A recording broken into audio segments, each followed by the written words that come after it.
Hello, আসসালামু আলাইকুম। আজকে আপনাদের দেখাবো আমরা সৌদি আরবে যারা আছি তারা সবার থেকে তো আলাদি ব্যাংক আছে। এখন আলাদি ব্যাংকে কিভাবে টাকা তুলতে হয় দেখুন। প্রথমে এটিএম বোর্ডে আসবেন, দেন আপনারা কার্ড দেবেন। কার্ড দেওয়ার পরে আপনারা আমার মতো করে ইংরেজি সিলেক্ট করবেন। ইংরেজি সিলেক্ট করার পরে আপনারা সবাই কিবোর্ডে এখন পাসওয়ার্ড দিবেন। আপনারা যার যার পাসওয়ার্ড সে দিবেন।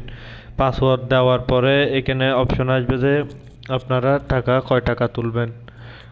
কয় টাকা তোলার পরে ওইখানে উপরে এটা চিপ দিবেন, কারণ ক্যাশ উইন্ডো, এটা ক্যাশ উইন্ডো দেওয়ার পরে আপনারা এখন কয় টাকা সিলেক্ট করবেন। আমি 300 টাকা সিলেক্ট করতেছি, সেজন্য 2 নম্বরে ক্লিক করছি। 2 নম্বরে এটা ক্লিক করবেন। 200 টাকা, সরি 300 টাকা এটা সিলেক্ট করবেন।